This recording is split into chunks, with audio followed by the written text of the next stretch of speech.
In a little more than a week, we received 350 entries from 40 countries across every continent except Antarctica. Now, we're down to just 10 finalists, meaning it's time for you to decide who will be the People's Choice winner of our 2020 Home Photos competition. Hey everybody, I'm Hugh Brownstone for 3 Blind Men and an Elephant, and today I want to share with you the 10 finalists of a competition inspired by my father's advice. If you get lemons, make lemonade. Definitely not original. Definitely not poetic or deep. It always made me cringe, actually, but I am so happy to have my father sitting atop my shoulder, keeping me company in these turbulent times. Thanks, Dad. But before I do, 2 quick reminders. First, you only have until April 10th, that's tomorrow, to purchase a Peak Design travel tripod, knowing that 100% of the profits will go to COVID-19 relief and global climate change efforts. I was really excited to partner with them on the video I released earlier this week because it's a great idea and it's a great tripod. So, if you're inclined, you'll find a link to purchase it down below, as well as to and in the original video. Second, you can now pre-order Streets of New York, the book, over at www.3bmep.com/books. It is a labor of love. We so miss New York. In the meantime, speaking of love, we love the breadth, depth, and quality of our finalists, every one of them responding to our brief for a photograph done at home during the coronavirus pandemic lockdown, which shows either the darkness or light within the darkness of a vicious, capricious disease.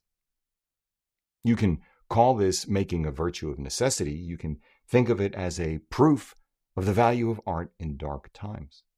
But in either case, no matter how long the lockdown takes, no matter how long it takes to get a vaccine, we will get through this together with greater humility, compassion, imagination of, and commitment to what we can be, jettisoning once and for all the profoundly lazy, amoral, unimaginative path which has led us to this point. Rant over. Back to something a touch more modest. Claudia and I are going to select our grand prize winner, who will receive a Fujifilm X100V awesome street and travel camera, courtesy of our friends at Adorama. So please show them some love for sponsoring our competition by visiting their website for all of your photo, video, and electronics needs. Our People's Choice winner will receive a 10.2-inch Apple iPad, also from Adorama, and that's where you come in. You'll find the 10 finalists on our Instagram and Twitter accounts, and right here, right now on YouTube, a poll to select your favorite image accompanying this video. You'll find it in the community section of the channel. We encourage you to vote on all 3 platforms. Why not? Voting will run through April 14th. That's just under a week, so feel free to share with as many people as you'd like so they can weigh in too. And maybe be inspired. While you're at it, please also feel free to like and comment on the other 340 or so entries, because as far as we're concerned, every single person who entered is a winner. Each of them has contributed to a very small ding in the universe amid unparalleled, in our lifetimes anyway, darkness. So, thanks to all of you. In the meantime, since we're not constrained quite the same way by character limitations or programmatically short attention spans like we are on Twitter and Instagram, I thought we could go a little deeper here and tell you a bit about each of our finalist images. I contacted the image maker behind each one and asked them to fill me in on their thinking. Not only do they come from around the world, they come from all walks of life. From, for example, user interface designer to architect, students, healthcare professionals, amateur and professional photographers, retirees, software engineer, and more. They used all kinds of cameras too, but this is not about that, so I'm not going to get into it. Let's get into, in no particular order, our finalists. Now, I've lightly edited their comments for brevity and flow, except when I quote verbatim. For anyone's name I mispronounce, apologies in advance. Zabdil told me this. A few days after school got canceled, our girls told us they had a surprise for us. They set their 2 beanbag chairs for us to sit in and put on a puppet show with their dolls for us to enjoy. For me, he said, the light represents our home where it is safe for them to retain their innocence and play. But outside there is darkness, the looming threat of the virus, in the shadows. Still, the light is so strong that you can't help but feel hopeful. Zilvinus told me, my girlfriend works in a hospital as a medical student, it's practice year, and part-time as a nurse. She helps and takes care of the ones who need it the most right now. Until the lockdown, she used to go to the gym and go jogging. Since the pandemic, she has found her own place to stay fit and strong, the attic. It resembles a hiding place, he said. This is what our homes have become. The window in the center of the photo is a reminder that there is hope, a light at the end. The speed bag, an allusion to the COVID-19 enemy, and the fight we are in right now. Her pull-up represents all of us who are not ready to give up. Louis Jaime told me that he wanted to represent the fight of humanity against COVID-19 with the limited resources we have, but also represent the poorest and most vulnerable facing this pandemic. Mexico City, he said, has 8.855 million inhabitants, of which 51% are in poverty. For these people, the possibility of quarantining is a matter of eating or not, since most of them work on the streets. Mexico, he said, is at the beginning of stage 3, and the government does not give us the confidence, he said, with shortages of supplies such as mouth pads, I assume that's masks, and the demand for medical care. The best we can do, he said, is to stay at home and procure local trade that is left on the streets. Ram told me this is his attempt to highlight the simple fact that we need human interaction to survive throughout this pandemic and thrive in our daily lives. He tried to showcase, he said, that it is possible to be social while still adhering to healthy social distancing practices. Andres told me that he wanted to convey his sense that the best way to overcome these dark times is not to fall prey to panic, to get away from sensationalist journalism, and those who want us to think about our own individual welfare over the welfare of society for profit. The blank mask, he said, represents our loss of identity, humanity, and imprisonment by the pandemic and TV. The entire image, he said, is one of isolation, either those of us thinking only of ourselves, or those of us isolated not by choice, but by finding ourselves living far from home, without family or friends, no one to care for them. And then he told me this. It is a self-portrait, because that is me sitting in front of an old TV. Simon, I'm going to quote verbatim.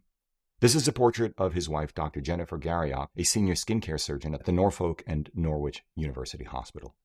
Jennifer was born in a railwayman's cottage in Corker Hill, Glasgow. Among her earliest memories are waving to her father at the bottom of the garden as he passed by on the railway cuttings on the footplate of his steam locomotive. Simon continues to write, she exceeded the expectations of everyone by gaining straight A's in Scottish Highers and winning a place at Glasgow University to study medicine. Due to retire next year, she rose to the very top of her profession and has worked punishingly long days in the service of her patients every day of her long career. Jennifer knows she is due to be drafted as a doctor on the COVID-19 wards in the next week or two. By itself, this fills her with a quiet dread, but what she fears most is not having adequate personal protective equipment. The first of her consultant colleagues has already died from the virus, and others are being ventilated. Exposures to high doses of coronavirus places medics in particular peril, so this is really what today's front line looks like. He went on to say, I hope that the message of this photograph is obvious enough, but if I have failed, it is simply this, that whatever fears she may have, she must contain them and do her duty, that however much her children want to hold her back from going, they know she must go, and that whatever solace they try to provide her, there is little they have to give. Shervin told me, my daughter's name is Hannah. She was so bored that day and really wanted to play outside. It's spring break, but I explained to her the situation, and she was able to understand it. We're taking this seriously and following government advice to stay home and self-isolate, as we know this will be the norm for now, and hoping this pandemic will end soon. Chris told me he works in a very small home office, so the COVID situation was not a huge change in his work habits. But it has meant, he continued, that my kids, 13 and 10, are home all the time. In the spirit of making lemonade from lemons, he wanted to create an image that was wryly amusing, but also very packed compositionally. He says, "My kids will tell you I guard my office ravenously, as it's the only space in the house I have to concentrate on work. But we had fun figuring out how to position everyone so it didn't just feel cluttered." His wife pulled the trigger on this one. Chris told me, "I really hope it resonates with all the parents whose kids are now in their space 24/7. Tim told me that this is a picture of him and his 2 rescue pugs, Joker and Remy. He says the lockdown in his country, Vilnius, is not as severe as in many others, but it's still hard times for many people. Stay safe and be positive," he said. Finally, Nori told me this.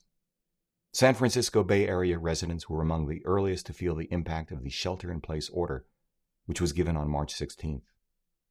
Throughout the following days, his wife and he grew increasingly anxious about their job stability. Their daughter, immune to such worry, giggled as she reached for the bubbles with her wand on the lawn in front of their home, just as she would any other day without school. The photo, he told me, captures the moment we realized that everything we needed was still with us, for now.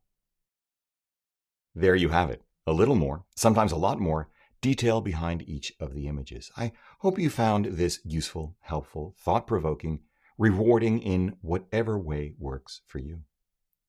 For us, it is a small proof that art matters, that we are all in this together.